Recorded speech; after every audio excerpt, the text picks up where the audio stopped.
Greetings and welcome to this week's episode of UC Weekly News. I'm your host, David Danto, and this week we're going to do one of my Tech Perspectives shows. I've been promising this for a couple of weeks. Coming back from NAB, I have products that I picked up there and products that I picked up before that and things that I really want to demonstrate in the realm of audio and audio for content creators. And the first thing that I'm going to show is going to be a little loud and messy as I'm pulling out this Sennheiser microphone, which you're not going to see unless I hold it up against my body here. I've recently switched to this microphone. Let me put it back in. You can see it here, but let me put it back in. This is the Sennheiser Profile USB streaming microphone set. Again, you can see the box with the artificial background. You can't see all of it as I move it up and move it around, but hopefully you get a sense of what it looks like. I'm not a big believer in having radio style big boom microphone sitting in front of my face. I think that's more inconvenient than convenient. Some could say that's more ego than anything else. I think the microphone does an excellent job sitting at the desk right where it is. It's approximately 1 foot from my mouth, tilted up slightly at me. This microphone has some interesting capabilities. It improves the one that I had been using before.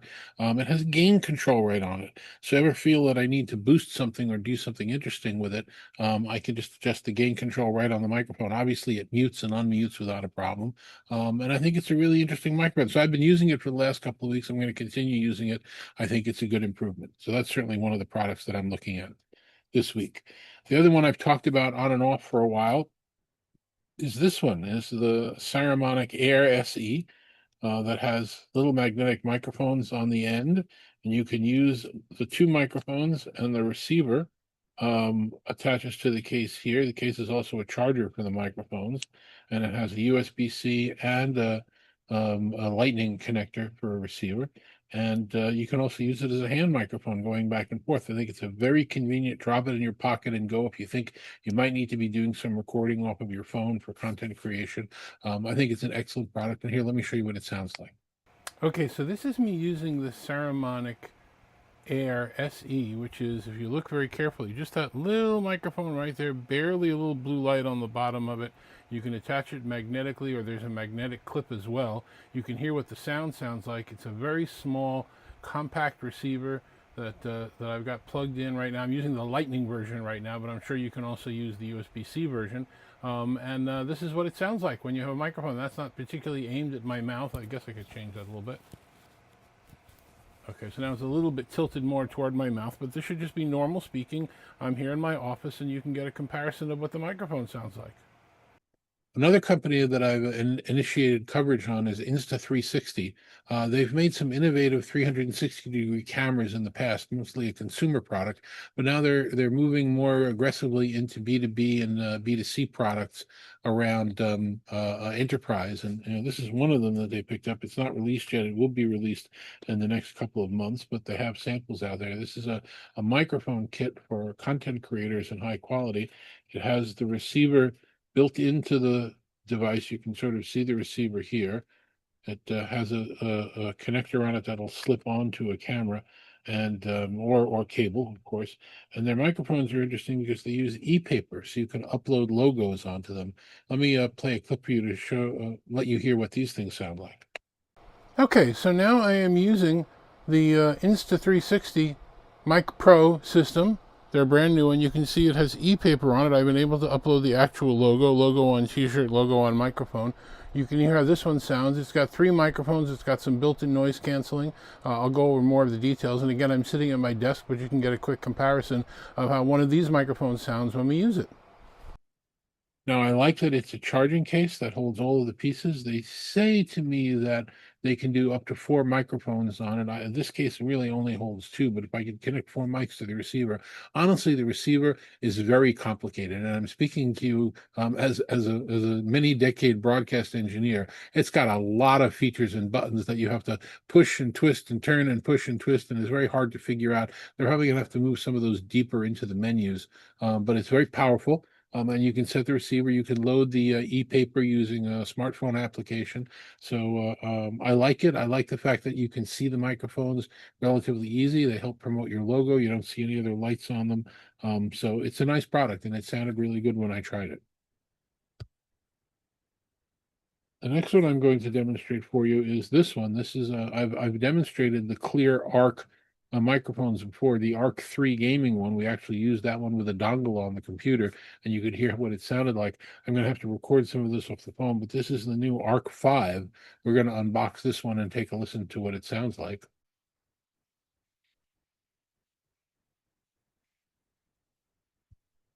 Here,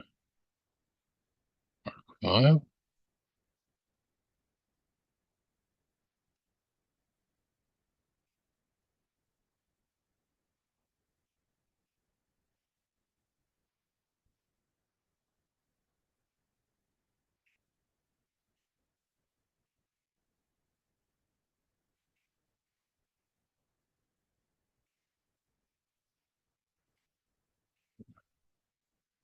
Charging case in white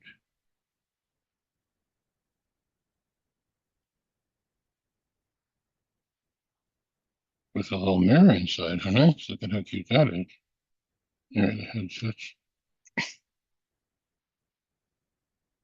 little plastic protector in there, I think, to keep the battery from being used. Very nice, sleek white headphones. And what we'll do is charge them for a little while and see what they're like. Obviously, a quick connect guide.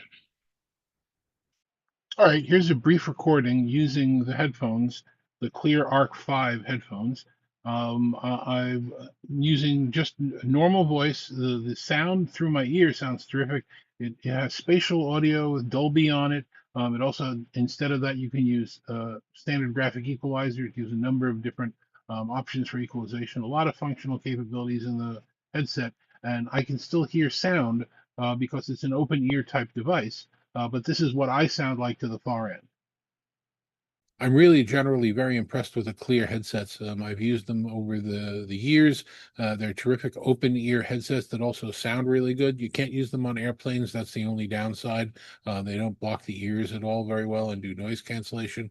But in terms of keeping an open ear headset, I think they're actually really nice products, and I'm very proud of both the headsets they make, the Clear Arc products, and all of their products. I've used some of their speakers and other things. Very high quality, good company, good name to follow.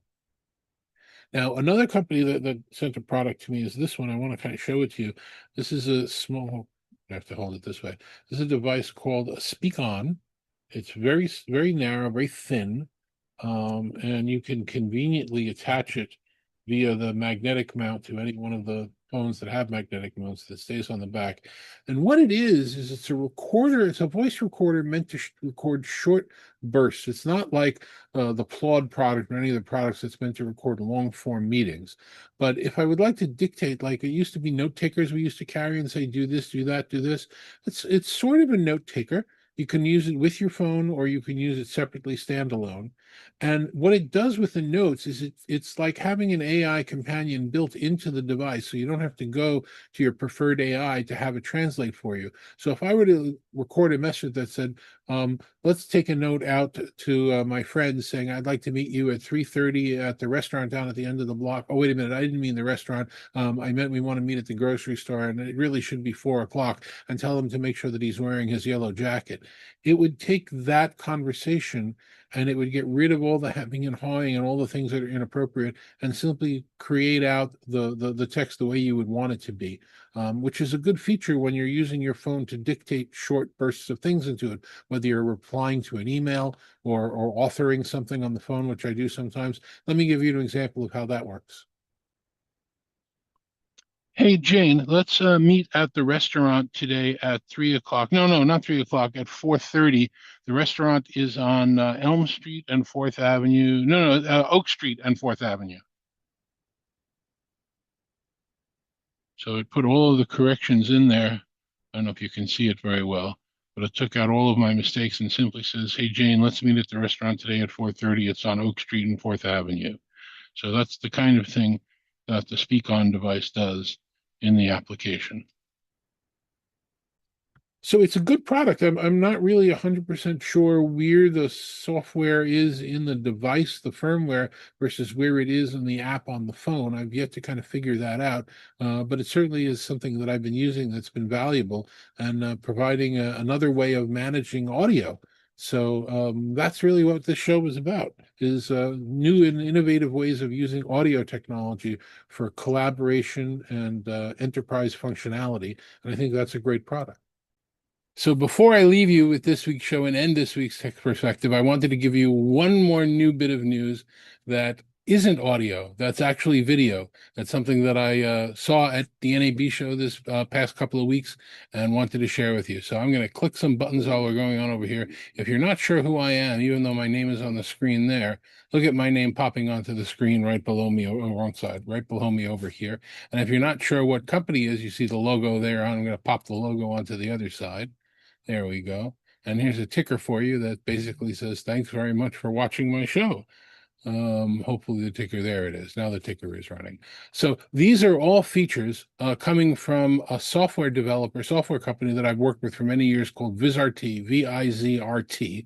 And I'm never going to pronounce this right. It's called VizRT Interactif AI, INTERACTIFAI. But in any case, VizRT has been doing computer graphics and very large scale graphics for broadcasting for many years, and now they're available as an app inside the Zoom App Store. So you can have graphics like these. This is a little busy. Let me shut the ticker off. Now you can have apps like this and graphics like this on your meetings professionally, just in your regular Zoom calls. Now I'm using it for recording, so I think it looks pretty nice. Although again, I have a very busy screen with Earthrise behind me that was from Apollo 8 at the time. But if I get rid of that and I just put up any other normal background, which I guess I have to do now that I'm really saying it. If I put up a blank Earthrise, where's the blank Earthrise? There's a blank Earthrise. So now I can take and switch the logo and move the logo back over to the other side. I'm not 100% great at switching these in real time yet, but I'm getting there. Let's move the logo back to the left. Those are your two choices, left and right.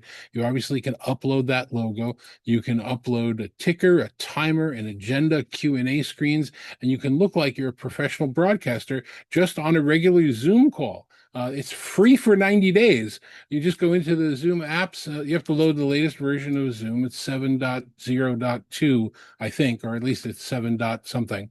You have to load upload the latest update to the latest version of Zoom, and then go into their app store and load up the VizRT, VIZRT. It's the only one in there.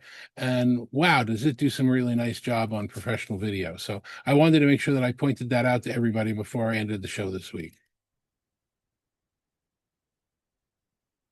Fades on and off too. So that's it for this episode of Tech Perspectives from David Danto. Thank you very much for watching. All of the audio devices and the video solution that I provided to you are all innovative to me, and nobody's paying me to tell you anything about them. That's just my opinions of how they work and interesting things that I thought you'd want to be aware of, and they're kind of cool. If you have any questions about any of them or any questions about anything I ever share with you, by all means, reach out to me on LinkedIn or send me an email, or I'm one of the easiest people to reach on the planet. You can always Google my name and find me. So that's it for this week's episode of UC Weekly News. Thanks very much for watching, and we'll see you next week.